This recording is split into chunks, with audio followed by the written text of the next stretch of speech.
Nuevamente, muy agradecido a la Escuela de Refrigeración por la invitación para poder nosotros presentar y explicarles un poco acerca de esta tecnología, que si bien no es una tecnología nueva, es una tecnología que lleva un tiempo de desarrollo. Entonces, nosotros, LG como tal, tiene digamos, una cantidad de tiempo ya desarrollándola y mejorándola cada vez, ¿no? Porque las tecnologías pueden ser de punta el primer año que salen, pero después de ahí viene el desarrollo y la mejora continua, ¿no?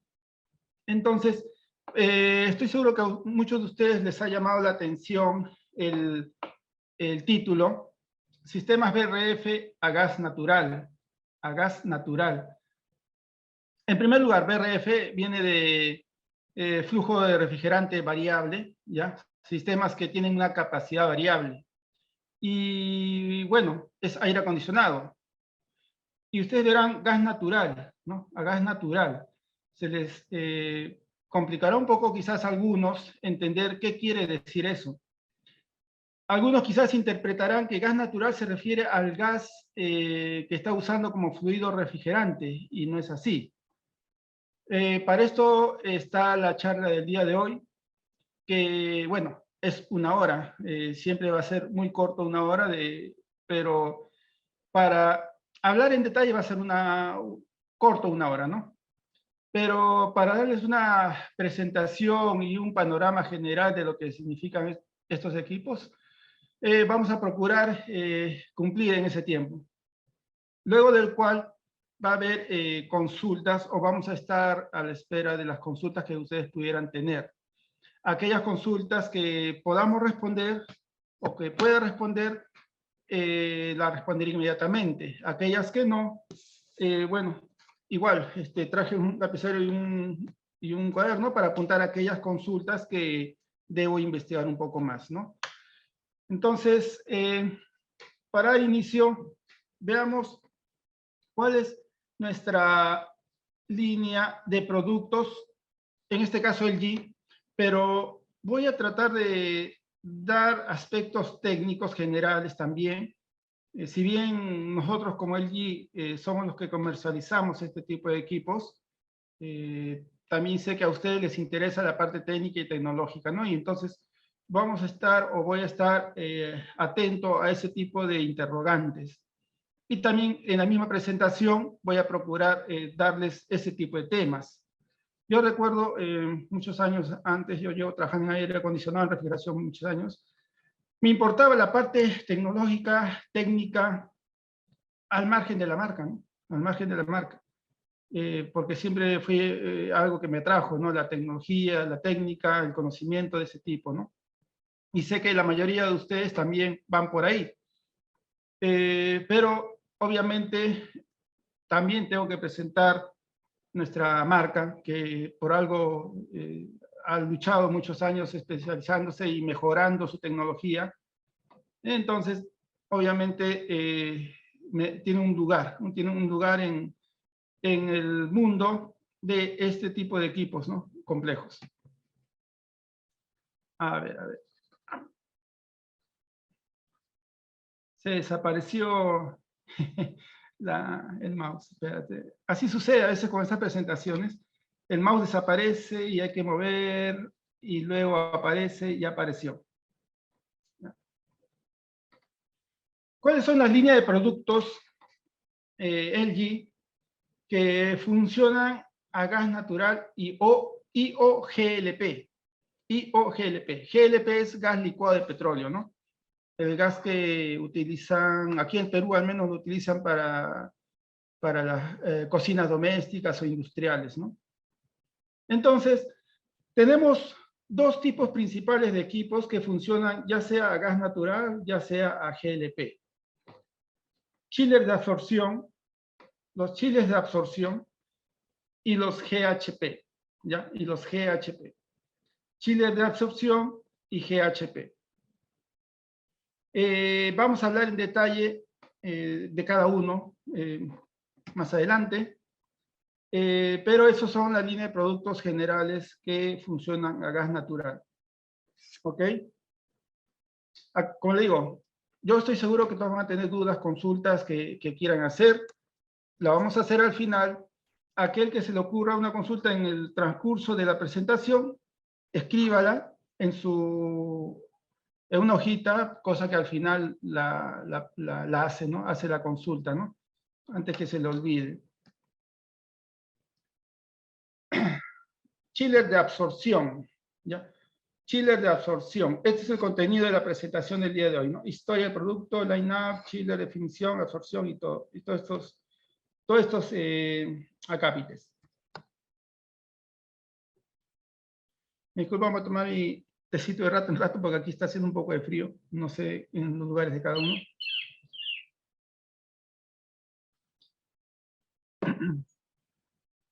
Historia del producto. LG lidera el mercado de los chillers con su larga experiencia en manufactura y avanzada tecnología. ¿Ya? En 1975 estableció el negocio de chillers de absorción, en 1975. Entonces ahí va, ¿no? No es un producto que recientemente estamos lanzando al mercado, no es un producto que estamos aprendiendo ahorita a manejarlo o cómo es el funcionamiento, no. Ya LG lleva muchos años con este tipo de máquina a nivel mundial, ¿no? A nivel mundial. En 1985 desarrolla el chiller de absorción por fuego directo y así, aquí vemos cómo va cada vez desarrollándose, ¿no? Mejorando, en este caso, por ejemplo, aquí aparecen las eficiencias, ustedes pueden observar cómo va mejorando la eficiencia y la eficiencia la medimos con el COP, ¿no? Empieza con un COP de 1.34 y podemos ver que llega por acá a un COP de 1.51. Por ahí también tenemos productos de COP 1.6, 1.60. Bueno, entonces aquí podemos ver la evolución de los chiles de absorción, ¿ya? Nuestros. La tecnología del chile de absorción, en realidad la ciencia, los conceptos básicos, pues lleva muchos años, ¿no? No sé, 100, 200 años atrás. Pero la aplicación, al menos con lo que es LG, empieza a partir de 1975, ¿no? Aquí podemos ver nuestra línea de productos en cuanto a chiller. Y las capacidades, ¿no? Las capacidades. Podemos ver que hay chillers centrífugos, chillers tornillo, chiller scroll. Este producto scroll modular es bastante ahorita, digamos, tiene bastante movimiento o está creciendo en cuanto a ventas este tipo de chiller scroll modular. Y por último podemos ver el chiller de absorción, ¿ya? El chiller de absorción. Aquí podemos ver los rangos de capacidades para cada tipo de chiller, ¿ya? El chiller de absorción, por ejemplo, podemos ver desde las 100 toneladas hasta aproximadamente las 1.000, 2.000 toneladas de refrigeración.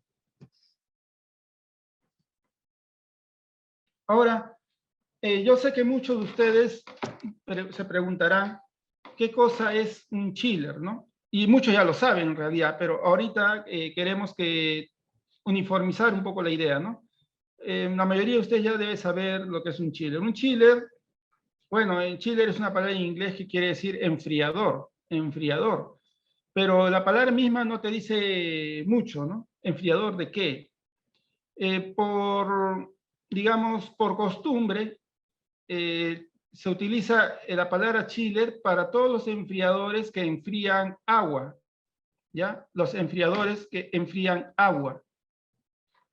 Entonces, entonces tenemos acá un chiller, el esquema de un chiller. Podemos ver el ciclo de refrigeración por compresión de vapor acá, en este ejemplo. Tenemos un compresor, el refrigerante a alta presión y alta temperatura se dirige hacia el condensador. En el condensador se condensa, se convierte en líquido a alta presión y como líquido a alta presión ingresa al dispositivo de expansión. En este caso del ejemplo, una válvula de expansión. Entonces, el líquido a alta presión, al pasar por el dispositivo de expansión, se ve reducida su presión, desde un nivel de alta presión hacia un nivel de baja presión. Además, debido a ese cambio de presión, empieza un cambio de fase, que consiste en evaporarse. El líquido va a empezar a evaporarse. Al evaporarse, va a absorber calor, ocasionando el enfriamiento de una sustancia. ¿De qué sustancia? En este caso, agua. ¿Ya? Aquí tenemos un intercambiador de calor, que puede ser de tubo y corazas, que es lo más usado en los chillers, pero también puede ser un intercambiador de placas. Entonces, en este intercambiador, como su nombre lo dice, va a suceder un intercambio de calor. ¿Qué es lo que va a pasar? El refrigerante va a absorber calor. ¿De dónde? ¿De dónde va a absorber calor? De este otro circuito que vemos acá dentro del intercambiador de calor. ¿Qué hay dentro de este otro circuito? Hay agua. Agua, está circulando agua. Puede ser agua pura, puede ser una salmuera, pero en esencia es agua, ¿ya? Entonces, mi refrigerante ingresa a este intercambiador, empieza a evaporarse y durante su evaporación va a ocasionar un enfriamiento. En este caso, el enfriamiento de agua que está circulando dentro de estas tuberías. Ojo que no se está mezclando las sustancias, solo hay un contacto térmico, pero no hay un contacto físico real, ¿no? Solo hay un contacto térmico. Entonces, el agua ingresa al intercambiador a una temperatura relativamente alta y sale a una temperatura relativamente baja, o sea, agua fría. ¿Esa agua fría para qué la vamos a usar? En el caso de un sistema de aire acondicionado, obviamente la vamos a usar para el aire acondicionado. Esa agua fría la vamos a derivar a múltiples intercambiadores de calor que están dentro de cada ambiente donde está la gente. Estos intercambiadores dejan pasar el agua fría y a través de un ventilador ocasionan el enfriamiento del aire del ambiente, ¿no? Entonces, ese va a ser el uso del agua fría en este caso, en este chiller. Vamos a usarlo para aire acondicionado. En algunos otros casos también se puede usar para procesos. O sea, podemos enfriar agua para algún proceso, digamos, de fabricación, ¿no? O de producción, ¿no? De algún producto, valga la redundancia. Entonces, en esencia, un chiller es un enfriador de agua. Para este ejemplo, hemos usado el esquema de un sistema de refrigeración por compresión de vapor. Entonces, si digo que es un sistema de refrigeración por compresión de vapor, quiere decir que hay otras formas más de enfriar, ¿no? No solamente por compresión de vapor. Si bien el método de enfriamiento por compresión de vapor es el, digamos, más popular o más, ¿cómo diría? ¿Cuál sería la palabra conveniente, no? Porque a veces, cuando uno da una presentación, tiene que procurar decir las palabras convenientes y adecuadas, ¿no? Digamos, más difundido, ¿no? El sistema de refrigeración por compresión de vapor es el más difundido, a mi parecer. Y como su nombre dice, por compresión de vapor, por lo tanto, dispone de un compresor. Este es el ciclo, o este es un sistema de refrigeración por compresión de vapor. ¿Qué otros sistemas de refrigeración hay? Y bueno, es el que vamos a hablar en un momento. La otra forma de producir, entre comillas, producir frío, de refrigerar, es por un sistema de refrigeración por absorción. Absorción. En el sistema de refrigeración por absorción, ya no se usa un compresor, ya no se usa un compresor, ¿no? Se usa una fuente de calor, ¿ya? Se utiliza una fuente de calor, no utilizas un compresor. En el sistema que utiliza un compresor, a ese método de enfriamiento se le llama compresión de vapor, ¿ya? Compresión de vapor. Al que no utiliza un compresor es el sistema de enfriamiento por absorción. También hay otros métodos de enfriamiento, pero son mucho menos usados de lejos. Por ejemplo, el sistema de refrigeración por efecto termoeléctrico, por ejemplo. Se utiliza en algunas máquinas pequeñas, pero no es muy difundido. No se compara con los métodos por compresión de vapor y por absorción. Aquí podemos ver ya un esquema de lo que es un chiller de absorción.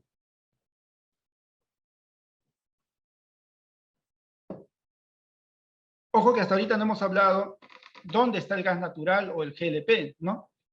En un momento más voy a explicarlo. Esto es un evaporador, ¿ya? Un evaporador de un sistema por absorción. Esto de acá, voy a anotar. Este es el evaporador de un sistema por compresión de vapor.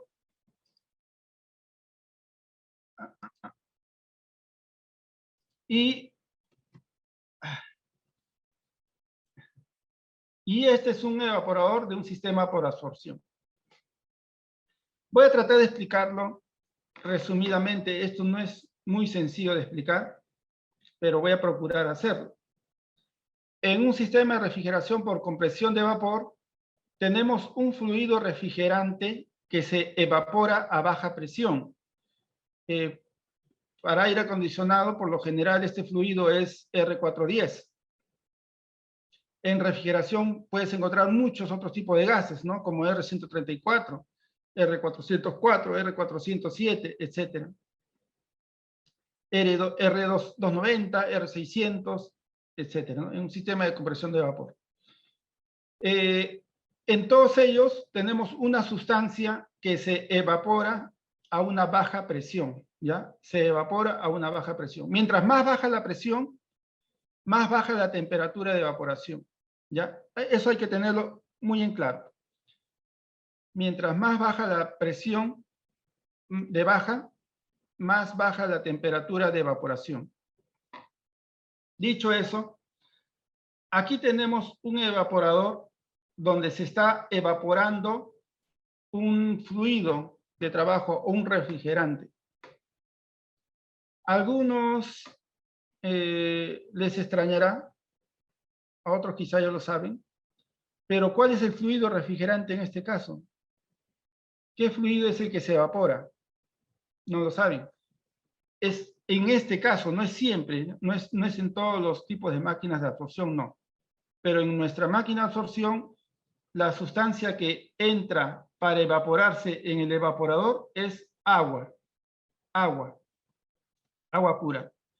El agua ingresa al evaporador y empieza a evaporarse. Y durante la evaporación ocasiona enfriamiento. Ese enfriamiento vamos a usarlo para enfriar otra agua. ¿Cuál otra agua? El agua que está circulando por este otro intercambiador, que es el agua que va a servir para el aire acondicionado. Entonces, esto puede ser un poco confuso a veces, al principio. Aquí tenemos dos tipos de agua. Me disculpan, ha salido una alarma, tengo que actualizar unas cosas rápidas. Si no, se va a apagar mi computadora. Si no, se apaga. Y la tristeza. Sí, mejor.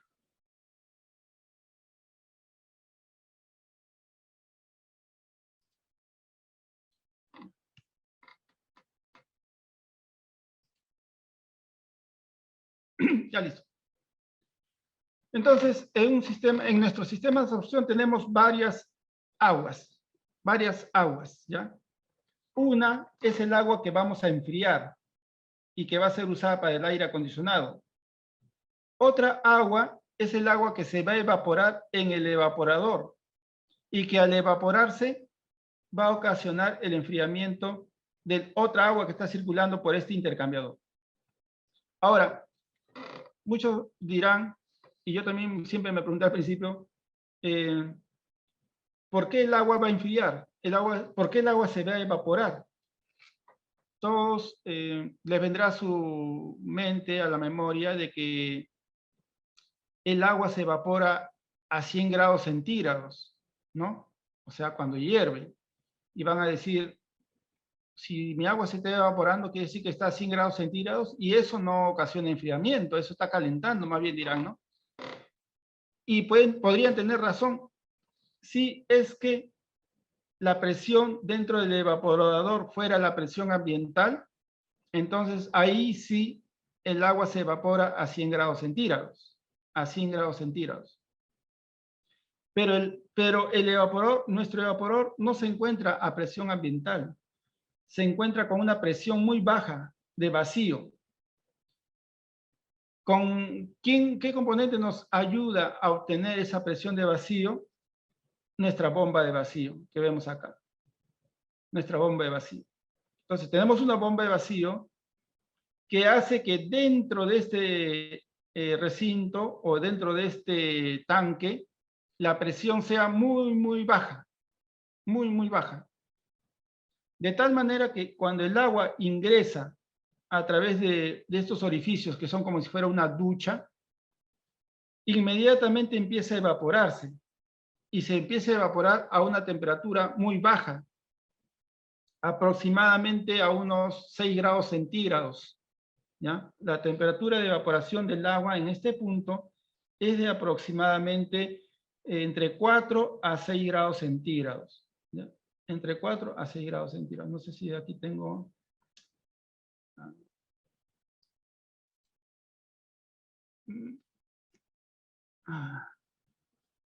Estoy buscando las herramientas, pero no quiere salir. Ya bueno. El agua que ingresa aquí y cae así en gotas como una ducha, se encuentra dentro de este ambiente o dentro de este depósito a una presión tan baja que inmediatamente empieza a evaporarse. ¿Y a qué temperatura se evapora? A una temperatura de entre 4 a 6 grados centígrados. Y como el agua se evapora a esa temperatura tan baja, hace que el agua que circula dentro de estas tuberías también se enfríe. El agua que entra dentro de estas tuberías puede estar entrando a unos 12 o 14 grados y al salir va a estar saliendo a unos 7 o 8 grados, ¿no? Centígrados. O sea, se va a enfriar gracias a esta agua que se está evaporando. Y esta agua se está evaporando gracias a que este lugar está a una presión muy baja, gracias a esta bomba de vacío. Entonces, hasta ahí llegó la parte sencilla. De ahí llegó la parte sencilla. Y aquí ya viene, entra en juego lo que le da nombre a este método de enfriamiento. Tenemos agua que se está evaporando, agua en estado gaseoso.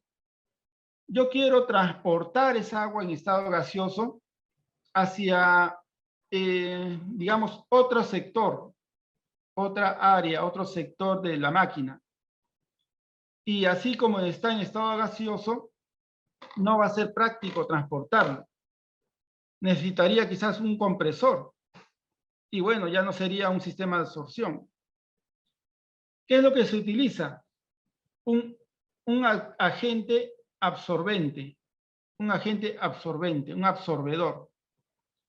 El absorbedor está cayendo como ducha por este otro lado. Aquí vemos absorbedor. El absorbedor, ¿qué es lo que hace? Encuentra el vapor de agua y lo atrapa. Lo atrapa. Lo absorbe, como su nombre lo dice. Lo atrapa. De tal manera que este absorbedor, cuando cae a la parte inferior, cae junto con el agua. Junto con el agua. Lo absorbe. Ya, lo absorbe. Y por eso le llaman ciclo de absorción, ¿no? Equipo de absorción. ¿Qué absorbedor usamos? Y ojo, no es que todos los equipos de absorción utilicen este absorbedor, pero nosotros usamos bromuro de litio. bromuro de litio, que es como una sal. Esta sal cae por acá en unas gotas que inmediatamente absorben al agua que está en estado gaseoso, lo absorben. Y al llegar a la parte inferior, ya la tiene atrapada, ¿no? Ya la tiene atrapada el agua. Al llegar a la parte inferior ya simplemente uso una bomba de agua para trasladarla a donde yo quiero llevarla, ¿no? A donde yo quiero llevarla. Y ahí siguen más procesos, pero en general lo que yo quería que ustedes se percaten es que aquí usamos agua como agente, como fluido de trabajo, ¿ya? Como refrigerante, agua como refrigerante. Eso es lo importante. Y como agente absorbedor usamos bromuro de litio. Ahora, hay otras máquinas de absorción que utilizan otros componentes. Otros utilizan amoníaco, por ejemplo, como refrigerante y agua como absorbente, como absorbedor, ¿no? Aquí usamos el agua como refrigerante y bromuro de litio como absorbedor. Esta parte, yo sé que no es fácilmente entendible rápidamente, pero al menos espero haberles dado haberles iniciado la curiosidad, ¿no? Para que vean un poco más. Ahora, este es ya un esquema, un circuito básico de un equipo, de un chiller de absorción, ¿ya? Un chiller de absorción. Ya es un esquema un poco más completo, un poco más completo. Aquí podemos ver hacia dónde va el agente absorbente más agua. ¿Hacia dónde va? La bomba lo transporta hacia lo que es un generador. Esto de acá es un generador. ¿Qué es lo que hay en un generador? En un generador es como una caldera, ¿ya? Es como una caldera. Dentro hay un intercambiador de calor y un quemador. Hay un quemador. Y aquí podemos ver, ¿no?, la cámara de combustión. Este quemador calienta esta mezcla que viene del bromuro más el agua, la calienta, ¿ya? La calienta a alta temperatura. Puede ser 95, 105 grados, 110 grados centígrados. Entonces, ¿qué es lo que pasa a esa temperatura? A la agente absorbente no le pasa nada, se mantiene en estado líquido. El agente absorbente en toda ubicación siempre está en estado líquido, siempre. Pero el agua al entrar en una temperatura tan alta, se separa del absorbente, se separa. Entonces, el agente absorbente solo nos ha servido para transportar al agua, nos ha servido para transportar el vapor de agua desde el evaporador o el absorbedor hasta el generador.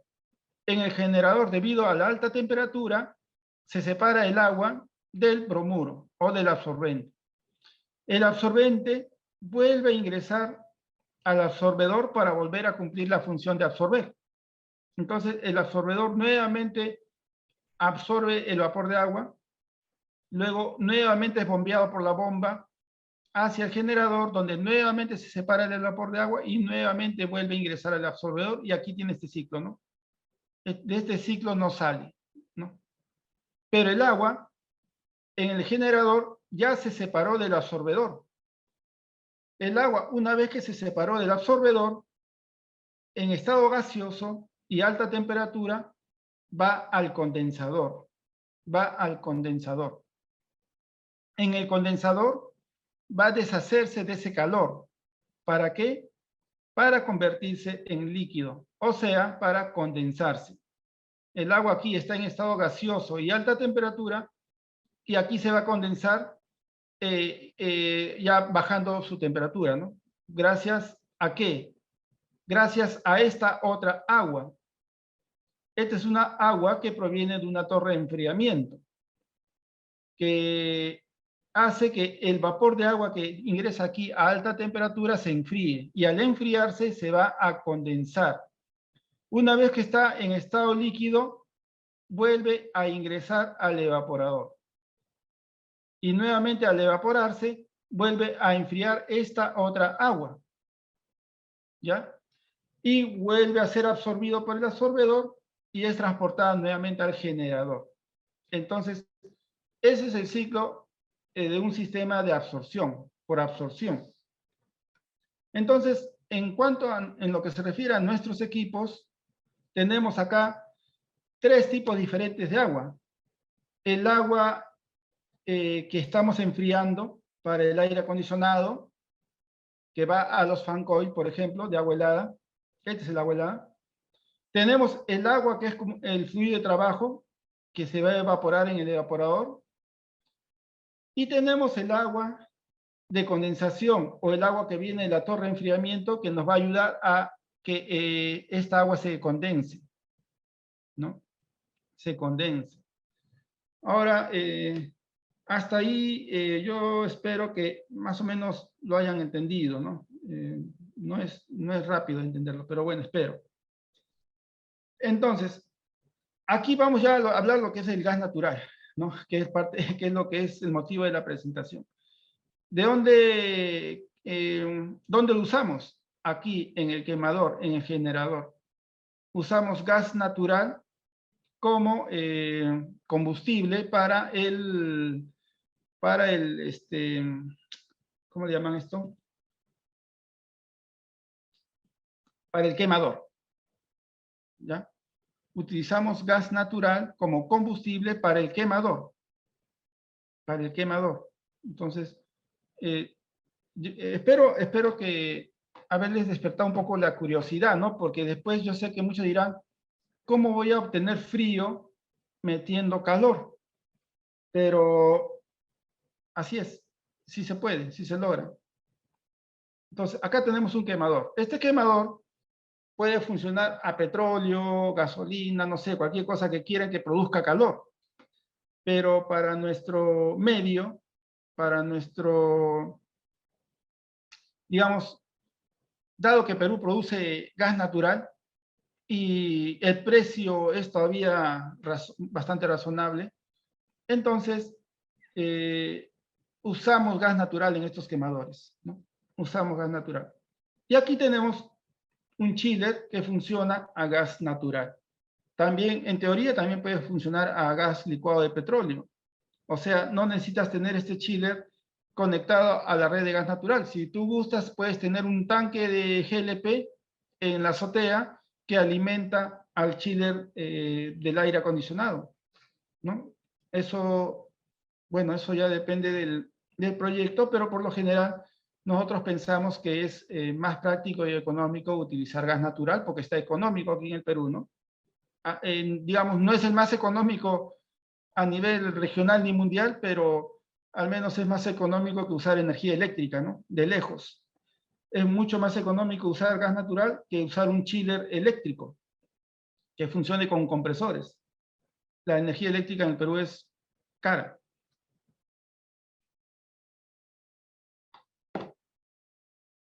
Entonces, ahí está el uso del gas natural en nuestro chiller.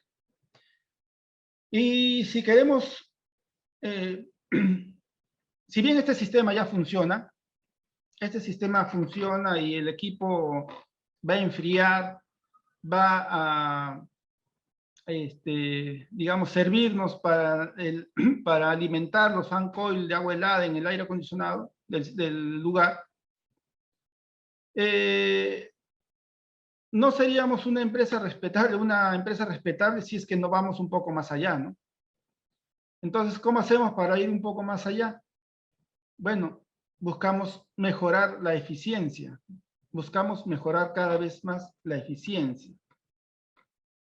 ¿Y cómo mejoramos la eficiencia? Aumentando complejidad, ¿no? Aumentando complejidad.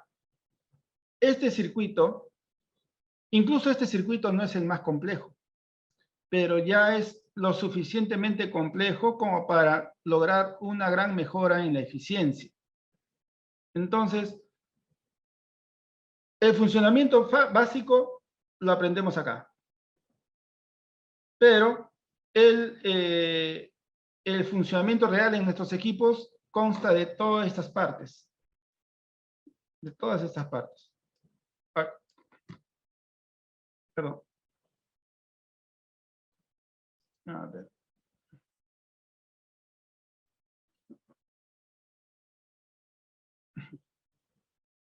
No sé cómo borrar esa línea que quedó ahí.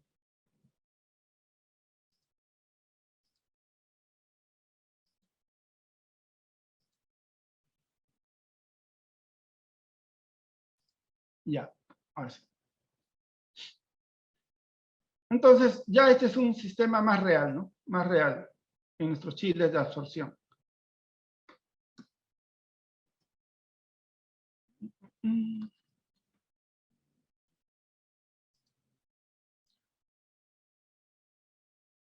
Va. Ya. Básico, un sistema más real de en nuestros chiles de absorción que le sirven para mejorar la eficiencia, ¿ya? Mejoran la eficiencia, que es lo que se busca, ¿no? En todos los equipos ahora se busca la mejora de la eficiencia. Y bueno, pero no contentos no contentos con eso, queremos aún mejorar más la eficiencia. Un segundo. ¿Dónde está?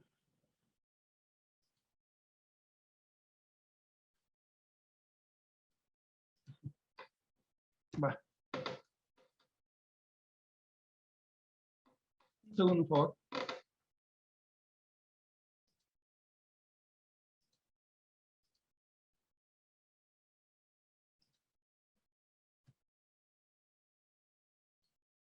Ya. Tengo que realizar mi informe al final de la presentación y por lo tanto la manera para mí es hacer capturas de pantalla. Ya, entonces, ¿cuál es el siguiente paso en la mejora de la eficiencia? Imagínense esto, ¿no? Yo quiero o yo necesito una fuente de calor. Yo necesito una fuente de calor. En el sistema, digamos, entre comillas, convencional, como fuente de calor, utilizo un quemador, ¿no? Utilizo un quemador. Pero en algunos casos puntuales, podemos tener otras fuentes de calor más económicas aún, e incluso hasta gratuitas. ¿Alguien se puede imaginar qué fuente de calor podemos obtener de manera de menor coste o incluso gratuita? Bueno, aquí les presento lo siguiente. Es en el caso de la cogeneración. En el caso de la cogeneración, ¿qué utilizamos como fuente de calor? Usamos los gases de escape. Usamos los gases de escape de un generador eléctrico, ¿no? Genera electricidad. Como este generador consta de un motor de combustión interna, tiene gases de escape a alta temperatura. Entonces nosotros queremos aprovechar la temperatura o el calor de esos gases de escape. ¿Qué hacemos? Lo llevamos a un intercambiador donde calentamos agua a muy alta temperatura y usamos esta agua caliente como fuente de calor en mi chiller de absorción, ¿no? Agua caliente como fuente de calor en mi chiller de absorción. Y este chiller, de esa manera, va a producir frío, aprovechando los efectos residuales de los gases de escape de este generador. Entonces, prácticamente aquí obtenemos energía gratis, porque este generador, a ver, para que lo tengamos en contexto un poco más claro. Tenemos un centro comercial acá en Lima, ¿ya? Llamado La Rambla. Los que son de Perú y más específicamente de Lima lo conocen, ¿no? La Rambla. La Rambla de San Borja. En la Rambla de San Borja se han decidido por optimizar y reducir su consumo eléctrico o su consumo o la eficiencia en general de su instalación.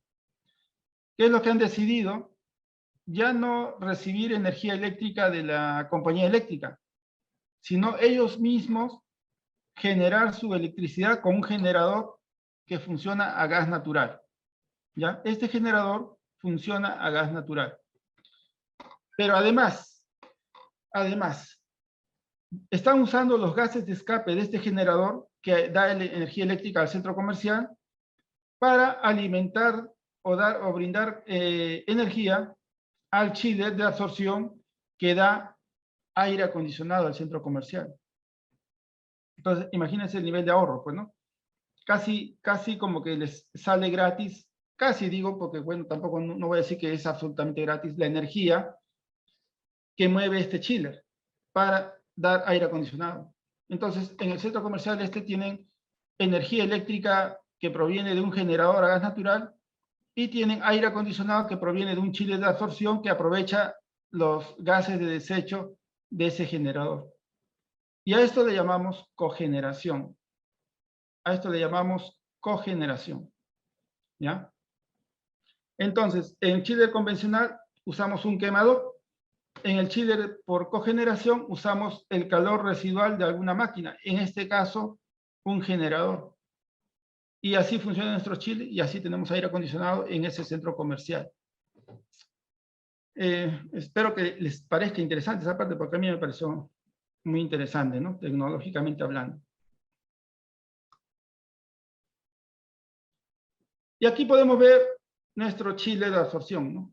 Ya una imagen más realista. Y sus componentes principales.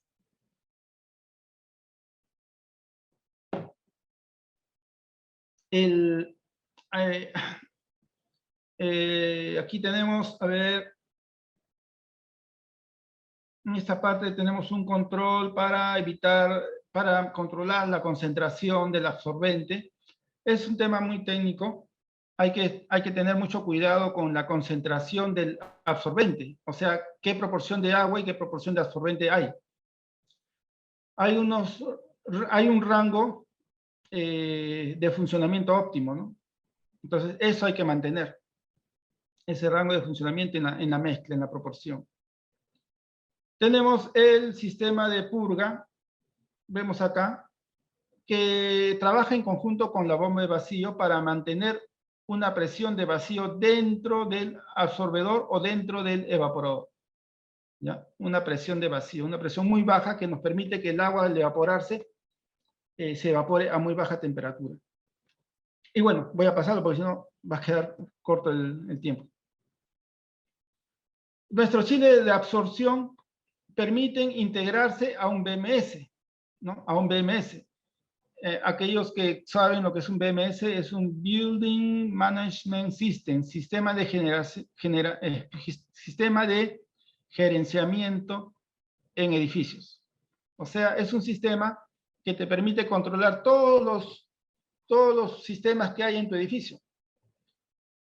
Por ejemplo, o sea, con ese sistema tú controlas la presión del agua, controlas el sistema de aire acondicionado, controlas el circuito cerrado de televisión, controlas el sistema contra incendios, todo eso centralizado en un BMS. Entonces, si en la instalación donde van a instalar los chillers, el chiller, tienen un BMS, nosotros podemos comunicarnos con el BMS porque por defecto nuestro chiller se puede comunicar con este BMS a través de un protocolo, el protocolo Modbus, ¿no? Modbus. Ese es nuevamente algo un poco técnico que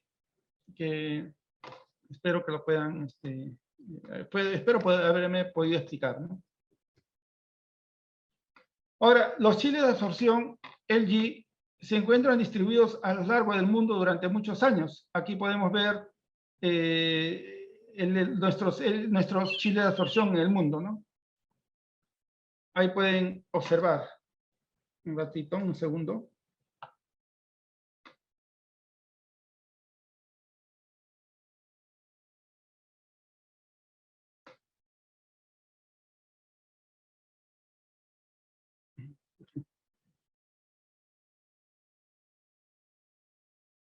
Un segundo, por favor.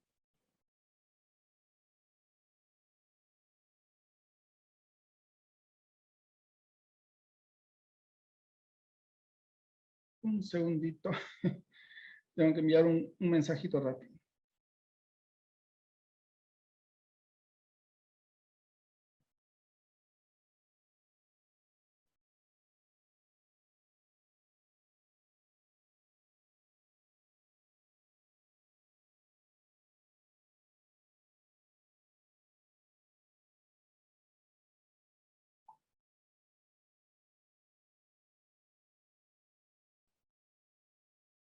Ya.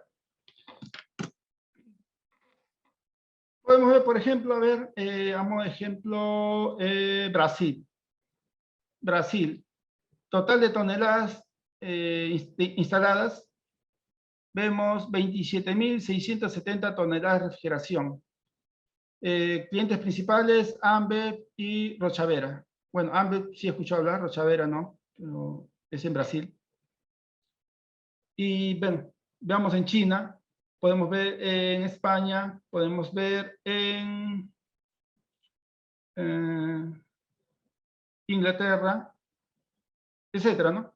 En todo, digamos, los principales lugares o países más industrializados del mundo, hay chillers LG instalados en gran cantidad. Aquí no aparece Perú todavía, ¿no? O sea, tenemos chillers de absorción, por si acaso, aquí en Perú instalados, funcionando. Pero en esta presentación, en este esquema, no lo incluyeron todavía. Tenemos dos chiles de absorción. Un chile de absorción estándar, como el que vimos al principio. Y tenemos también un chile de absorción por cogeneración, en la Rambla, como les comenté, por cogeneración. Nuestra meta, nuestra idea es difundir los beneficios de usar este tipo de chillers en obras, ¿no? Obviamente no es un producto para un centro comercial pequeño o una tienda, no lo es, ¿no? Obviamente, es un producto para instalaciones relativamente grandes, ¿no? Centros comerciales de cierto nivel para arriba en cuanto a tamaño. También para oficinas, edificios de oficinas. Y bueno, instalaciones medianas a grandes, ¿no?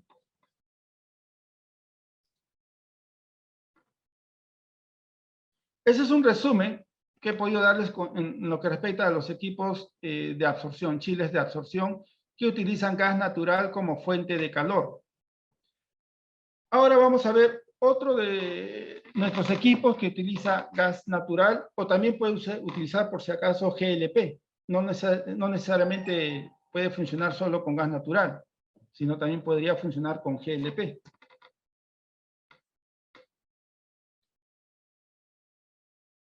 Un segundo.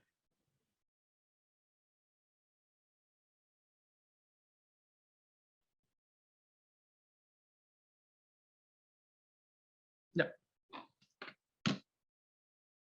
En este caso, ahora vamos a hablar del GLP.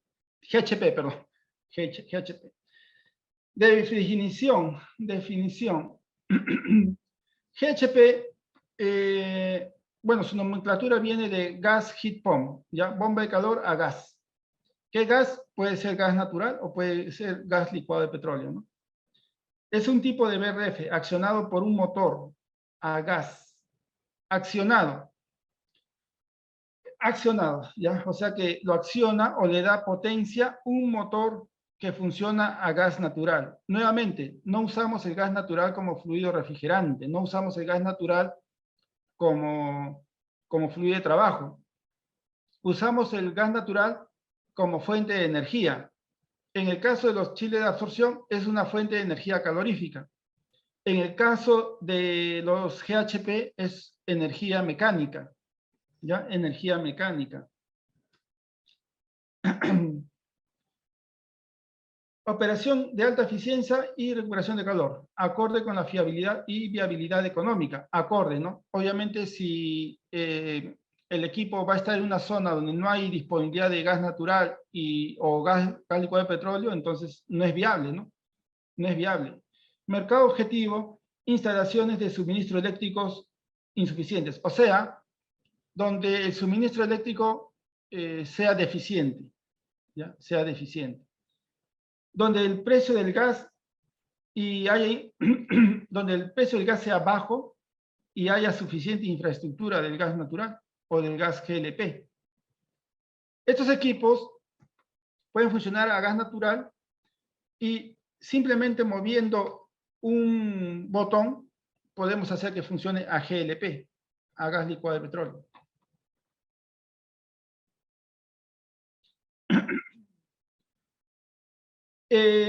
También si tenemos necesidades de calefacción, porque estos equipos son frío-calor. Si tenemos necesidad de calefacción, también es aplicable este tipo de equipos, porque es heat pump, bomba de calor. O sea, puede darnos frío, como puede darnos calefacción. En zonas de inviernos fríos, por ejemplo, en zonas donde hay el invierno a muy baja temperatura, ¿ya? ¿Cuáles son sus características clave? Bajo consumo de potencia, baja capacidad de instalaciones eléctricas. Prácticamente, comparado con un equipo eléctrico, esto casi no consume electricidad. ¿Ya? Casi no consume electricidad, pero sí consume, porque internamente sí tiene componentes eléctricos, pero los componentes de mayor potencia no funcionan con electricidad, funcionan a gas natural. Por eso que hay un ahorro elevado en cuanto a consumo eléctrico.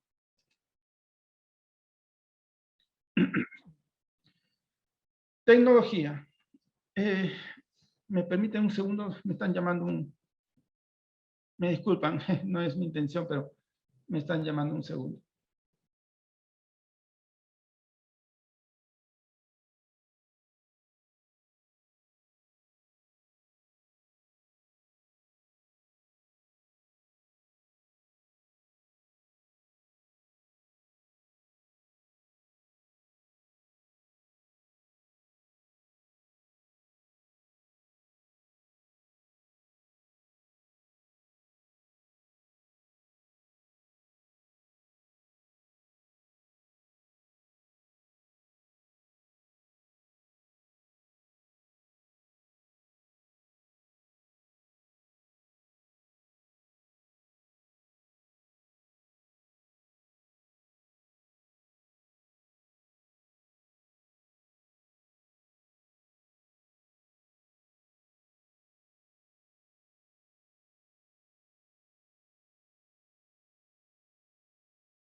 Ya, ok, disculpen, me disculpan, es que me hicieron una consulta sobre una coordinación que hay que hacer.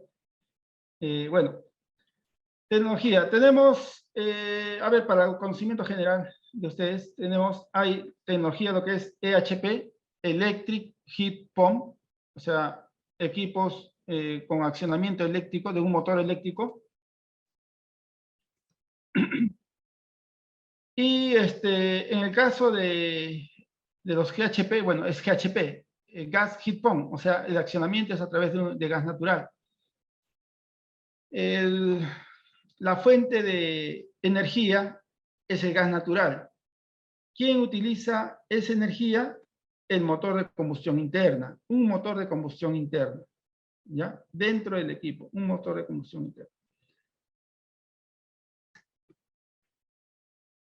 Nuestro equipo funciona de manera similar a cualquier equipo BRF nuestro, cualquier equipo BRF en general, de nuestra marca es el Multiví, ¿no? El BRF Multiví. Similar, simplemente suministra refrigerante en estado líquido, el cual es distribuido a diferentes unidades interiores, ¿no? Diferentes tipos de unidades interiores, con sus respectivos branches, ¿no? De acá, de este punto para adelante, no se diferencia en nada con cualquier BRF, no se diferencia en nada, ¿ya? La diferencia está dentro del equipo. Aquí pudo haber habido un Multiví, pero si por alguna razón lo cambias por un GHP, el mismo sistema te sirve para el GHP. No hay mayor diferencia. El gas heat pump es un sistema del tipo BRF, movido a gas natural o GLP. Se caracteriza por ser un sistema de múltiples evaporadores, donde las unidades externas pueden funcionar con hasta 64 unidades interiores. El mercado local es donde la oferta de energía eléctrica es limitada. Bueno, eso ya lo habíamos conversado. La energía eléctrica es de baja calidad y hay un precio competitivo del gas, ¿no? Un precio competitivo del gas. Hace poco vendimos uno de estos equipos para un almacén, digamos, en una zona un poco alejada de la ciudad. Entonces, hay gas natural al lado porque hay un grifo. Pero el suministro eléctrico es deficiente, por lo que está alejado, digamos, un poco de la ciudad. Está alejado. Entonces, colocar un equipo de aire acondicionado ahí probablemente no sería lo más conveniente, un equipo eléctrico, mejor dicho. Así que el cliente se decidió por un GHP, que funciona a gas natural. La energía eléctrica que necesitan estos equipos es muy baja, así que la mayor parte de la energía la obtienen del gas natural. Así que puede funcionar sin problema en zonas donde la energía eléctrica es deficiente. Y bueno, aquí nuevamente, ¿no? Podemos ver el motor de combustión interna. En los equipos eléctricos, el motor de accionamiento es un motor eléctrico que acciona un compresor. Tanto el motor eléctrico como el compresor está dentro de un mismo, digamos, dentro de un mismo tanque, un mismo depósito, al cual nosotros le llamamos compresor, ¿no? Ustedes le llaman compresor, otros le llaman motor, pero en realidad su nombre correcto es motocompresor, porque ahí está el motor y está el compresor. Y bueno, en este caso, el accionamiento lo da un motor de combustión interna, o sea, más prácticamente hablando de manera más práctica, un motor de auto, ¿no? De esos motores que son usados en los autos. Aquí lo vemos. Ahí vamos a ver unas imágenes más adelante, ¿no? Donde vamos a poder ver en más detalle. Ventajas en instalación. El GHP Super garantiza la capacidad de enfriamiento y calefacción hasta 200 metros de longitud de tuberías por el circuito enfriador. O sea, puedes usar 200 metros de tuberías perdón, y nuestro equipo va a funcionar sin problemas, con 200 metros de longitud máxima. ¿Cuál es la evolución de los equipos GHP? Bueno, generalmente, por lo general, toda máquina empieza con generación 1, ¿no? GHP Super 1, GHP Super 2, GHP Super 3, que es en la que nos encontramos actualmente. Ahorita nos encontramos en Super 3. El Super 1 empezó con capacidades de 16, 20 y 25 HPs, ¿ya? En la generación 2 ya aumentó hasta 30 HP. Y en la generación Super 3 se puede obtener de capacidades hasta 32 HPs. Hasta 32 HP. El COP, o sea, la eficiencia, también se puede observar cómo evoluciona desde 1.29 hasta 1.45, ¿no? Hay una mejora en la última generación. Hay un cambio sustancial entre la generación 1 y la 2 y la 3. Es el motor. El motor de combustión interna inicialmente era un motor de tractor, ¿ya? Como aquí su nombre lo dice, ¿no? Un motor de tractor. Ahora utiliza un motor Hyundai. En las dos últimas generaciones utiliza el mismo motor Hyundai. Aquí podemos ver cómo es el equipo por dentro. Podemos ver cómo es el equipo por dentro. La parte superior solamente tiene los serpentines del condensador. En la parte inferior, aquí podemos ver el motor de combustión interna, el motor, el cual, mediante un arreglo de fajas, transmite la potencia a los compresores que están aquí en la parte inferior.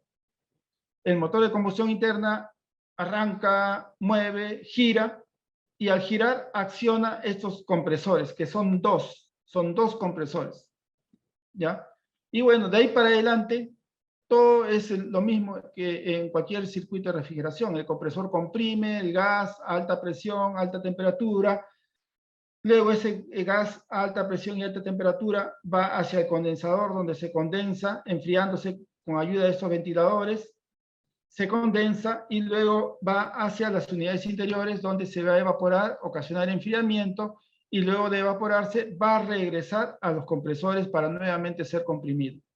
Entonces, todo lo demás es igual. Lo único que varía es el motor de accionamiento. El accionamiento es con este motor de combustión interna. Ahora, todos los que tienen auto saben los cuidados y los componentes que saben tener los motores de los autos, ¿no? Y eso tienen lo mismo, los mismos cuidados y los mismos componentes. Tenemos internamente un cigüeñal, tenemos pistones, tenemos un árbol de levas aquí en la parte superior, una culata, tenemos el depósito de aceite. A estos motores hay que hacerle un mantenimiento periódico, cambio de aceite, cambio de filtro de aire, como si fuera un auto, en este aspecto, en esta parte. También tenemos que cambiar cada cierta cantidad de horas, cada 10.000 horas, tenemos que cambiar las fajas, tenemos que cambiar las bujías, los ignitores, los cables, igual que el mantenimiento de un auto, igual, ¿ya? Igual. El mantenimiento del sistema de refrigeración es idéntico a cualquier aire acondicionado, simplemente limpieza con agua, ¿no? Como debe ser. Esto aumenta complejidad, el cuidado del motor de combustión interna, ¿no? Pero como les digo, es como cualquier auto, ¿no? Después de una cantidad de horas de funcionamiento, hay que realizarle unas labores de mantenimiento, ¿no? De mantenimiento. Este es el corazón del equipo GHP, el motor de combustión interna. Este es el circuito interno. El circuito interno. Aquí podemos ver, por ejemplo, el motor, engine, ¿no? El engine, el motor. El motor acciona mediante faja a los dos compresores, el compresor 1 y el compresor 2. El motor tiene su aceite, tiene su bomba de aceite, que, bueno, lo mueve el aceite desde el depósito hacia al motor mismo, ¿no? Otra cosa más que tiene el motor de combustión interna es un líquido de enfriamiento, o como le llaman refrigerante, algunos le llaman refrigerante, pero también otros le llaman coolant, ¿no? Coolant, en inglés, coolant. Ese líquido es para enfriar el motor, porque si no se enfriara el motor se va a sobrecalentar y se va a quemar, ¿no? Se va a arruinar el motor. Necesita un líquido refrigerante, ¿no? Y aquí podemos ver el circuito de líquido refrigerante, ¿no?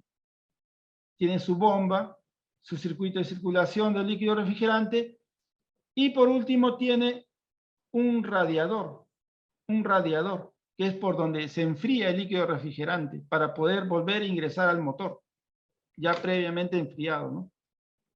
Igual que un carro, ¿no? Ustedes también saben que un carro también tiene su radiador. Este también tiene un radiador para enfriar el líquido refrigerante. Luego de eso, todo lo que es tuberías negras es el circuito de refrigeración, es idéntico a cualquier multi-V, a cualquier sistema BRF. Solo varía, como les repito, el motor de accionamiento. Ahora, el motor de accionamiento necesita la fuente de energía. ¿Quién le da energía? El gas natural, ¿no? Por acá viene el gas natural. Donde dice combustible, en realidad está ingresando gas natural, o también podría estar ingresando GLP, ¿no? Gas licuado de petróleo. Su gobernador cero y su ingreso. Aquí viene ya la mezcla de aire-combustible. Por acá tiene su filtro de aire y su mezclador, ¿no? Donde sucede la mezcla aire-combustible, y luego ingresa al motor, donde va a suceder la combustión. ¿Ok? Este es un sistema BRF, por lo tanto, es de capacidad variable. Por lo tanto, las RPM a las que gira el motor es variable. Gira a unas RPM variables que pueden ir desde los 1200 RPM hasta los 2000 o 3000 RPM, si más no recuerdo. 2600 a 3000 RPM, si más no recuerdo, creo que más adelante está ese dato. Además, los compresores tienen válvulas de capacidad. Quiere decir que los compresores, además de poder girar a diferentes velocidades, a diferentes RPM, también tienen pues, la posibilidad de funcionar al 100% de su capacidad o al 50% de su capacidad con ayuda de esas válvulas de capacidad. ¿Ya? Entonces, con ayuda de esas válvulas y con la ayuda de las RPM del motor, podemos regular de manera muy fina la capacidad del sistema en general.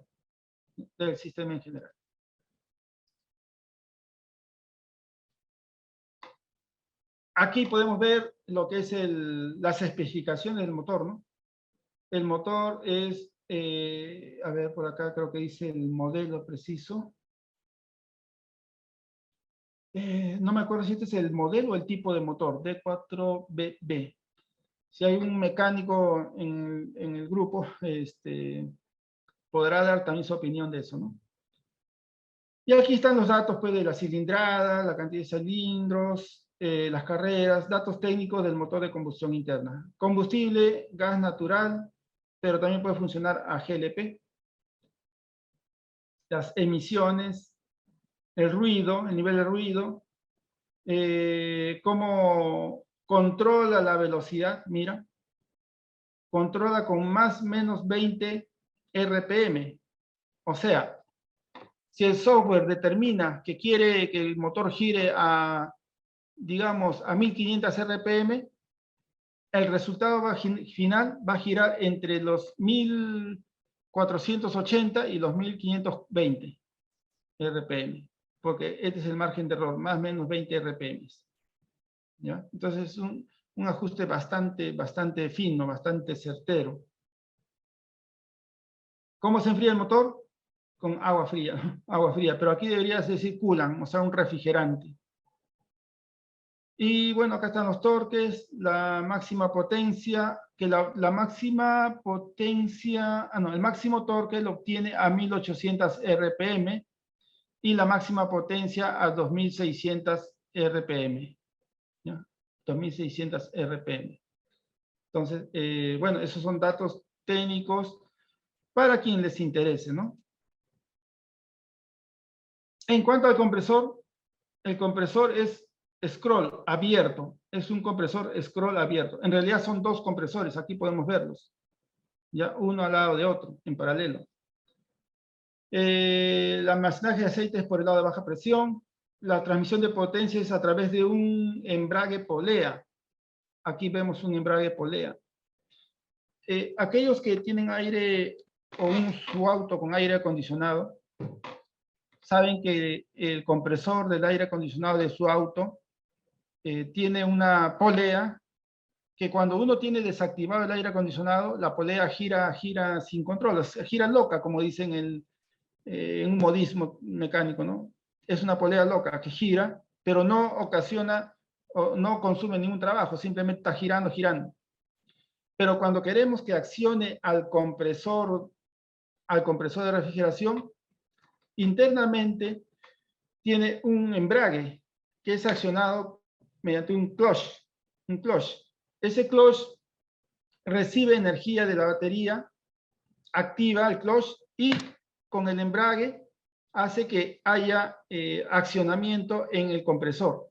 Entonces, ya la polea no va a girar loca, o sea, no va a girar por gusto, va a girar accionando el compresor. ¿Por qué? Porque se activó el clutch. Lo mismo hay acá.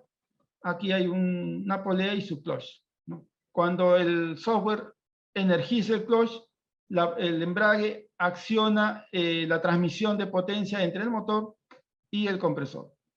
¿Ya? Entonces aquí tenemos este compresor.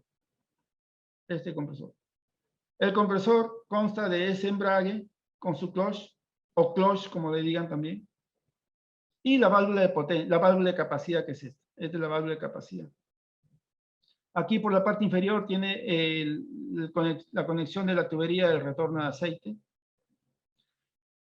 Aquí podemos ver las tuberías de baja presión y la de alta presión, ¿no? La de baja y la de alta. Bueno, espero, o sea, no era posible darles demasiada información, demasiados datos, porque esta es una presentación de una hora, que en realidad se va a transformar en más de una hora, obviamente, pero tampoco no más allá, no demasiado más. La intención de la presentación de ahora era despertarles la curiosidad, para que ustedes puedan, si es posible, hacer consultas ahora, preguntas ahora, o si es posible, interesarse por este tipo de equipos, ¿no? Que tienen una finalidad específica, ¿no? Ay, espérense. Tengo que hacer...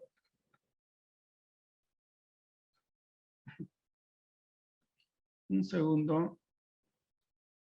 Ah.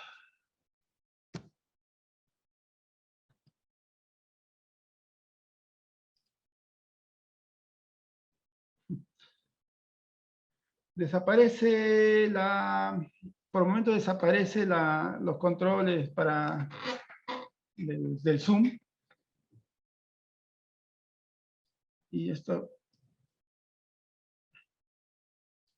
¿dónde está? Aquí está, creo. Ya.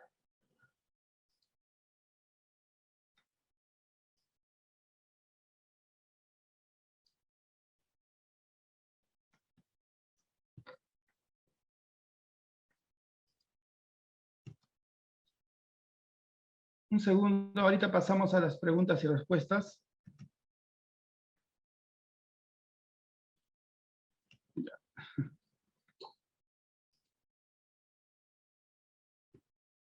Bueno, hay preguntas. Estoy seguro que sí debería haber porque lo que les he explicado es muy poco y quizás se me ha pasado algo importante y no lo he incluido, ¿no? Entonces, si tienen alguna duda, alguna consulta, pueden escribirlo en el chat, por favor. ¿Ya?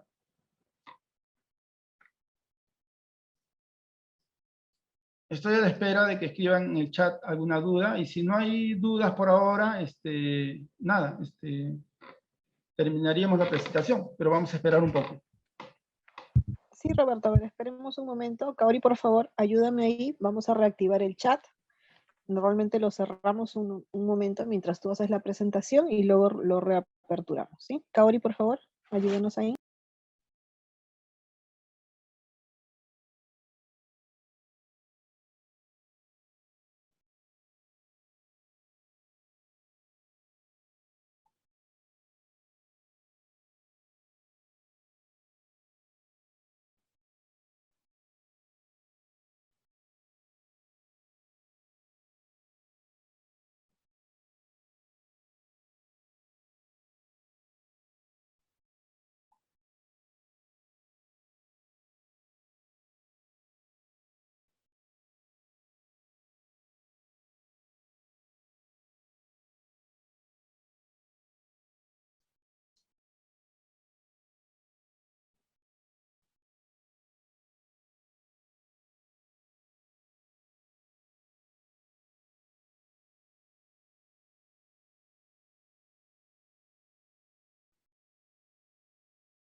Listo, Roberto, ya están comenzando a hacer las consultas por el chat.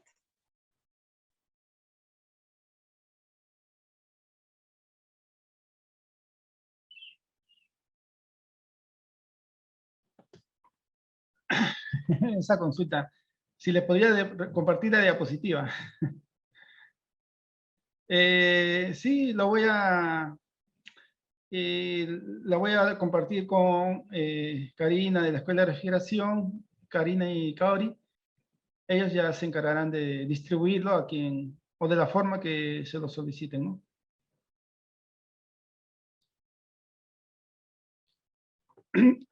Aquí me dice, ¿cuáles son los decibeles de este tipo de chiller? A ver, perdón, sino que se está moviendo rápido, un segundo.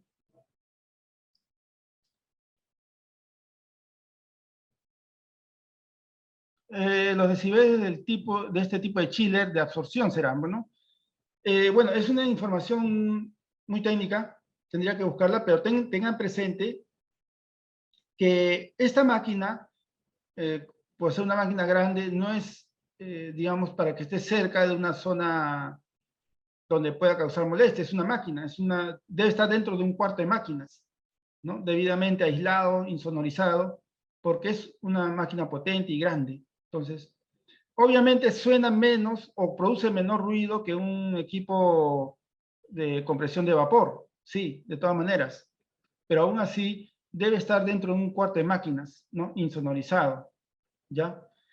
En todo caso, si alguno está en Lima y va por la Rambla de San Borja, vaya por el sótano y vea si siente algún ruido, ¿no? Porque el cuarto de máquinas de Chile está en el sótano, en el primer sótano. Entonces, van a notar que más suenan los autos que el chile. No van a poder saber dónde está el chile. El chile de absorción. Pero si lo quiere como dato técnico, me puede hacerle llegar la consulta y yo puedo averiguar, ¿no? Sí debe haber un dato técnico en cuanto a los decibeles que genera, ¿no? A ver, aquí dice, el compresor usa una resistencia. Claro, todo compresor necesita una resistencia de cárter, ¿ya? Todo compresor, por seguridad. Y está constantemente energizado. De tal manera que siempre el compresor va a tener una temperatura mínima, ¿ya? Siempre, siempre. ¿Por qué se hace eso? Porque si el compresor ha estado apagado durante mucho tiempo, ¿qué es lo que pasa con el refrigerante? El refrigerante tiende a mezclarse con el aceite y a formar gotas de refrigerante líquido dentro del aceite. Entonces, cuando el compresor es accionado, absorbe el aceite, que no ocasiona problema, pero también absorbe el refrigerante en estado líquido que está disuelto en el aceite. Y este sí ocasiona problema. El compresor no puede comprimir líquidos. El compresor se daña si le entra refrigerante en estado líquido, se daña. Entonces, para evitar eso, se utiliza una resistencia de Carter, una resistencia que mantiene siempre el compresor a una temperatura mínima, de tal manera que esa temperatura evita la formación de burbujas, o mejor dicho, gotas de refrigerante en estado líquido, ¿no? Entonces sí, tienen una resistencia de Carter. Los chillers con gas natural, ¿desde qué año vienen trabajando en el Perú y en otros países? Bueno, los chillers LG, ahorita los dos únicos chillers a gas natural son de LG, aquí en Lima. Esperemos, hay en proyecto más chillers, la instalación de más chillers, pero ahorita tenemos dos, y ya llevan pues yo creo que son relativamente recientes, ¿no? Llevan unos 3 años aproximadamente y quizás un poquito más, unos meses más, pero no es todavía, no son equipos que estén funcionando 10 años todavía, no. Queremos eso, buscamos eso, ¿no? Esperemos que aquellas personas que se encargan de los proyectos se den cuenta que esta es una buena opción y que haya mayor demanda de este tipo de equipos. ¿Se puede unir condensadores, tener un máster y un esclavo? En los GHP, sí. ¿Ya? En los GHP, en los equipos que funcionan por motor de combustión interna, sí, se puede tener un maestro y un esclavo, sumando sus capacidades, ¿no? De esa manera, similar a los multibil. Los troubleshooting. Bueno, en caso de los GHP, por ejemplo, si está disponible, creo que uno buscando en Google pones GHP, LG, troubleshooting, y seguramente debe salir por ahí un listado de códigos de errores de los GHP. Y si no los obtiene, simplemente nos los solicita y le entregamos. Se lo mandamos por archivo. No tenemos objeción para hacer eso.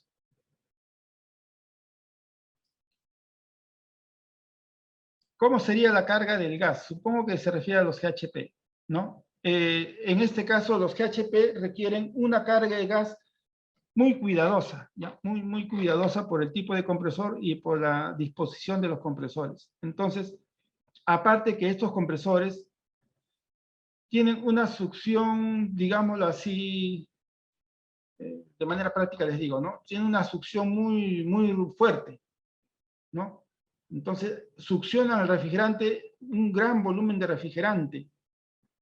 Y como succionan un gran volumen de refrigerante, si en ese refrigerante que tú estás metiendo se te escapó un poco de refrigerante líquido, rápidamente va a llegar a él y puede dañarlo durante la carga de refrigerante. Entonces, la carga de refrigerante debe ser más lenta, debe ser mucho más cuidadosa que en los equipos multivic convencionales, ¿no?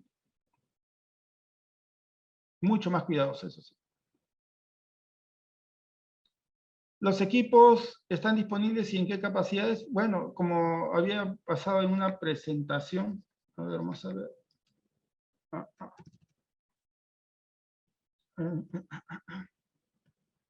Aquí están. Aquí están las capacidades en HPs, ¿no? En HP. Una cosa más, los GHP Super que traemos tienen la posibilidad de calentar agua con el calor residual del motor, ¿ya? Tienen un circuito que va a un intercambiador de placas que está a un costadito, y si tú quieres, utilizas ese intercambiador de placas para conectar tuberías de agua y calentar agua, ¿no? Entonces, si en tu instalación necesitas agua caliente, puedes aprovechar el calor generado por el motor del equipo, ¿no? Y tienes agua caliente, ya sea para ducha, ya sea para lavar. Por ejemplo, estos GHP se han instalado mucho en tiendas KFC, en tiendas Pizza Hut, etc. Porque como ahí tienen por defecto siempre gas, entonces están usando ese gas para su aire acondicionado. Y tienen la posibilidad de usar el agua caliente para lavar sus utensilios, ¿no? No lo están utilizando ahorita, pero tienen esa posibilidad de usarlos. Está ahí, está la disponibilidad. ¿Lleva tanque de combustible para cargar el gas? No, no. El suministro de combustible es aparte, ¿no? Si va a usar gas natural, se le conecta a la red de gas natural. Si va a usar GLP, debería tener un tanque de GLP, digamos, en la instalación, ¿no? Que va a suministrar el gas para el equipo, el combustible para el equipo. Favor indicar de los dispositivos de control en la mezcla del bromuro de litio y agua. Bueno, a ver, la proporción en la que se debe mezclar o debe mantenerse la mezcla de bromuro de litio y agua es un rango muy importante, ¿no? Bajar de ese rango en la proporción de la mezcla es peligroso, no para la salud, sino para el equipo, ¿no? Es algo similar al golpe de líquido en los compresores. Si el rango, la proporción o la mezcla baja de cierto rango, es peligroso para el equipo, no para la salud, por si acaso, ¿ya? Esa información es muy técnica y generalmente la damos a los operadores de los chillers con clases o lecciones muy técnicas, porque necesitan tener tablas, necesitan tener instrumentación, necesitan tener conocimientos, ¿no?, adicionales. Ahora, el sistema tiene un controlador, tiene un control box donde están sus PLC, donde están sus microprocesadores, que mediante la medición de temperaturas y presiones detecta cuándo podría estar llegándose a un riesgo de salir de ese rango de mezcla, ¿ya? Mediante factores relacionados, ¿no? Como son temperatura, presión, etcétera, ¿no? Entonces, el microprocesador detecta que que hay probabilidad de que se forme, de que pierda la proporción o entre a un rango peligroso, entonces va a lanzar una alarma y te va a avisar, ¿no? Y uno tiene que estar ahí, el operador tiene que realizar una serie de acciones para que la proporción vuelva a un cauce normal, ¿no? Es lo que hace el operador. Pero como digo, esa es parte de una capacitación muy técnica. Estos equipos necesitan un operador que sepa de los equipos. No es que, o sea, en caso de los chillers, digo yo, no es que simplemente el equipo, el chiller falló, el chiller de absorción está fallando y llaman al técnico de refrigeración de la zona, no. Necesitan una capacitación especial, es un equipo muy grande, ¿no?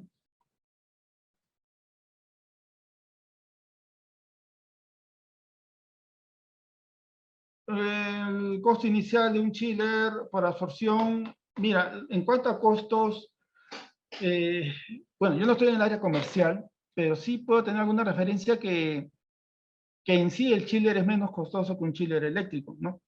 Pero la evaluación no se hace solo por el chiller, ¿no? Sino por las instalaciones anexas, ¿no? Como son las torres de enfriamiento respectivas, el suministro de agua, los ablandadores, quizás todo eso ya es considerado en el costeo final, ¿no? Igual va a ser más eficiente y va a haber una recuperación económica gracias a esos chillers porque consumen gas natural. Pero igual, o sea, hay que hacer una evaluación integral, ¿no? No es solamente decirte el chiller cuesta $120.000 el chiller a fusión, mientras que el chiller eléctrico cuesta 150.000, es más barato, sale a cuenta por eso, no. Porque tienes que tomar en consideración todo, en contexto, ¿no? Y eso lo hace un área de proyectos, ¿no?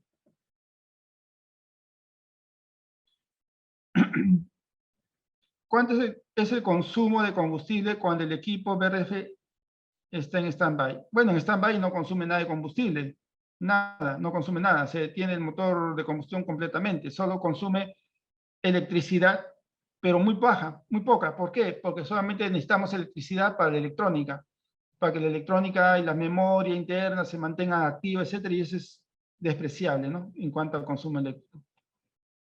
¿Ya? Pero sí hay una forma de calcular también el combustible con el equipo en funcionamiento, ¿no?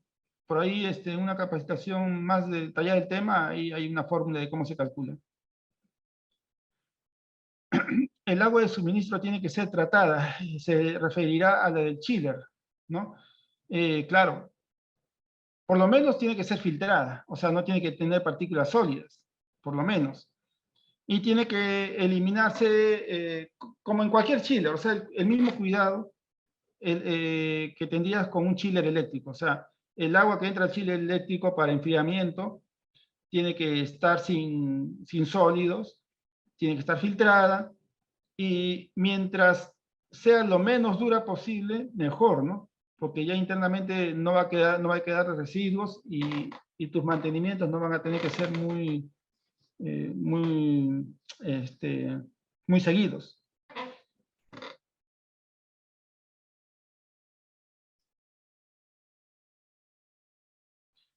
Mi pregunta es, ¿estos equipos dependerán en su totalidad de su motor de combustión?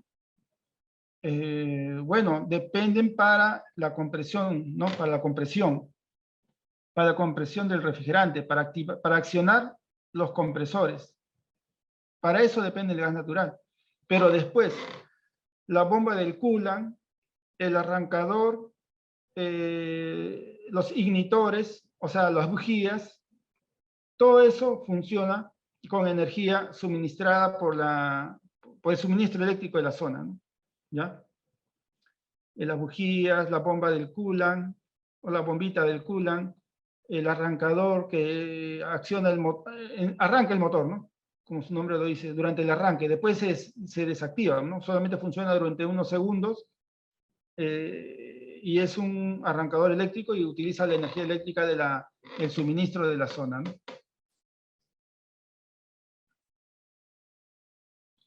Chiller GHP, no hay chiller GHP, son dos cosas diferentes. El chiller y el GHP son dos cosas diferentes, ¿no? Certificación ARI, nuevamente tendría que preguntar al área comercial si habrá certificaciones para el caso de los chiles de absorción. No estoy seguro que haya una certificación ARI para chiles de absorción, no estoy seguro. O sea, no es que nuestros equipos no lo tengan, sino que si, no sé si ARI habrá preparado unos protocolos para certificar chiles de absorción. No estoy seguro, no lo sé. ¿Ya? Igual con los GHP, igual con los GHP. Eso podría consultarlo al área comercial, porque ellos tienen la lista de certificaciones, ¿no? Yo soy del área de soporte técnico, o sea, cuando los equipos ya están funcionando y están instalados, ¿no?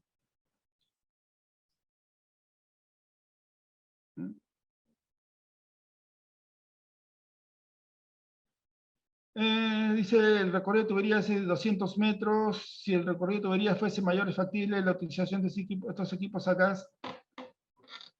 Habría que meter los datos en nuestro software. El software ahí se actualiza constantemente y ahí te determina hasta si tu instalación está cumpliendo los parámetros. Si tienes muchos metros, te va a decir hasta aquí nomás puedes, ¿no? Eso determina el software que está constantemente actualizándose. Los 200 metros es una longitud referencial, ¿ya? Que está en la diapositiva, pero como te digo, la información definitiva la da el software, ¿no? Cuando uno mete los datos en el software donde dices la longitud de la tubería, para arriba, de manera horizontal, de manera vertical, todo eso metes en el software y ahí te determina si cumple los parámetros y bueno, no hay ningún problema. En alguna ocasión por ahí, por ejemplo, fue más de 200 metros, ¿no? Que es lo que pude observar y el equipo, el sistema está funcionando, ¿no? Adecuadamente. ¿Cuánto fue el ahorro en la Rambla comparado con la energía eléctrica y gas? Muy buena pregunta y eso también, a ver, esa es información que ellos tienen y que no siempre es, digamos, no siempre la van a compartir, ¿no? Porque es información de su consumo eléctrico, de antes y de ahora, es todo un historial. Y no estoy seguro que lo tengan, y si lo tienen, no estoy seguro que la compartan, porque es información, digamos, confidencial para administración, ¿no? Para el área de administración. Pero sí hubo un acercamiento, una conversación, y a modo general sí, o sea, nos dijeron, sí, hay un tremendo ahorro. Esa fue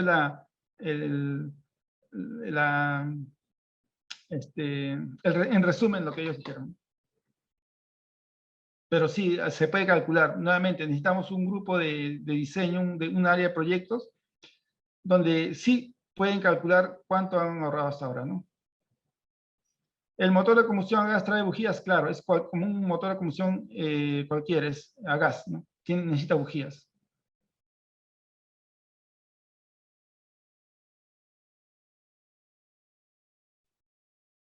Señor Rodolfo Méndez de México, muchas gracias. Sí, mi intención era despertar la curiosidad porque en corto periodo, en corto tiempo, no es factible dar demasiada información técnica, pero por lo menos despertar la curiosidad, ¿no?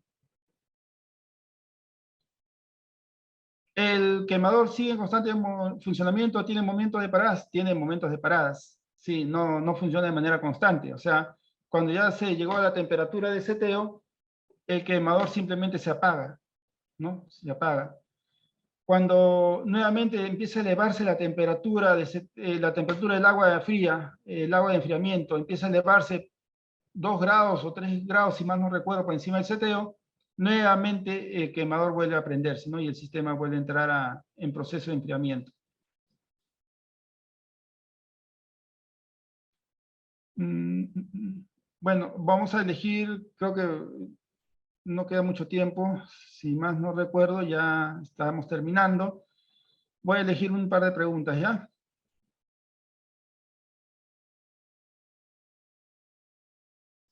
A ver.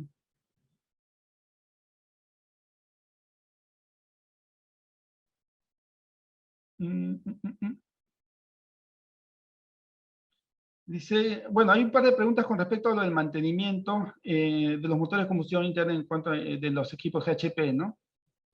Por ejemplo, aquí me pregunta el mantenimiento preventivo de los equipos, tanto de los compresores como el motor de combustión, se realiza a la par. ¿O cuál se recomienda como periodo de mantenimiento? En primer lugar, los compresores, los compresores del gas, o sea, los compresores del ciclo de refrigeración, no necesitan un mantenimiento en sí, ¿ya? No es algo que tú tengas que desmontar, limpiarlo y volverlo a montar, no. No, no necesitan mantenimiento. Quien necesita mantenimiento es el motor de combustión interna y es como todo motor de auto. Cada cierto tiempo necesita pues cambio de filtro de aire, cambio de filtro de aceite, cambio de aceite, cambio de bujías, cambio de cables de las bujías, cambio de los imitores. Y todo ese procedimiento se hace a las 10.000 horas de funcionamiento, a las 10.000 horas. ¿Ya?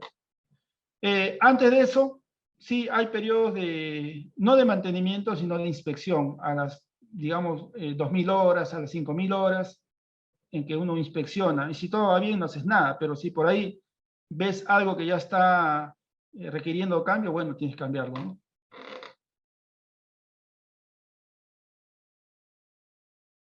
¿Con cuántos milibares de gas natural se alimenta el equipo? De 20 a 25 milibares. 20 a 25 milibares, es una presión bajísima.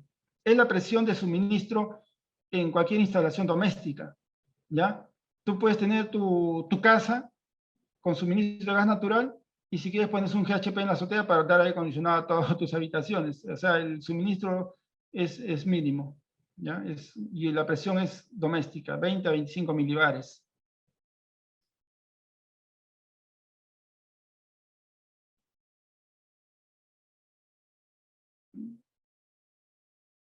A ver, vamos a ver. Dice, si utilizamos el NH3, o sea, el amoníaco, ¿podría reemplazar al bromuro de litio con mayor eficiencia? ¿Me confirma, por favor? Mira, esa es una pregunta que quizás tendríamos que discutirla en conjunto con el área de ingeniería. ¿Por qué utilizan el bromuro de litio? Yo supongo que es porque es un componente menos complicado, ¿ya? Si vas a instalar un aire acondicionado y tienes un equipo lleno de amoníaco, digamos que eso puede ser una limitante para su uso, ¿no? Tú tienes un edificio, pones en tu azotea y tiene amoníaco. Es una sustancia peligrosa, entonces va a requerir probablemente mayores niveles de cuidado y probablemente hasta la pérdida de alguna certificación. Entonces se utiliza una sustancia menos peligrosa, menos corrosiva, como es el bromuro de litio, ¿no? En caso de industria, sí se utiliza amoníaco, sobre todo amoníaco, ¿no? Pero en este caso estamos hablando de unos sistemas de aire acondicionado que va a estar en zonas civiles. Yo supongo que esa debe ser una de las razones principales de usar el bromuro de litio.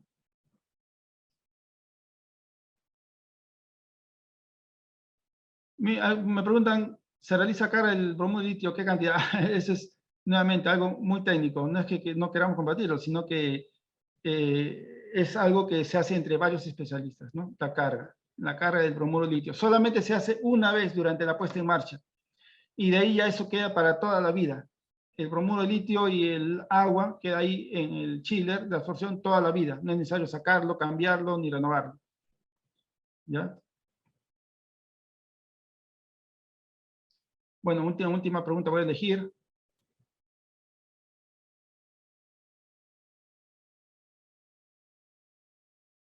Mm,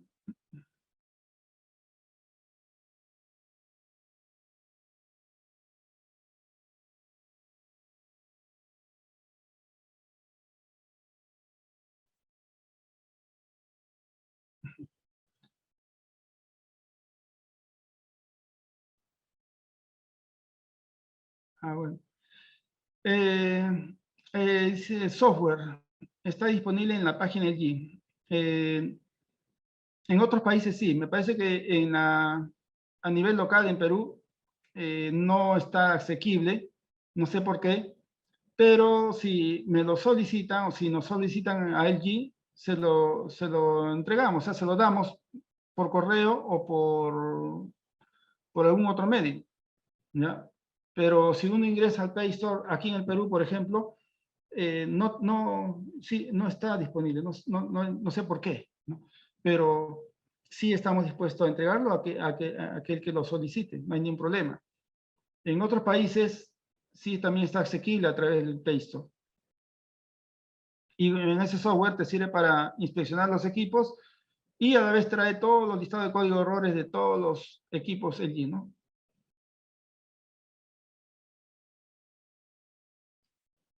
Para el caso de la información solicitada, Karina o Kaori, no sé quién ahorita estaría presente, ¿cómo podríamos hacer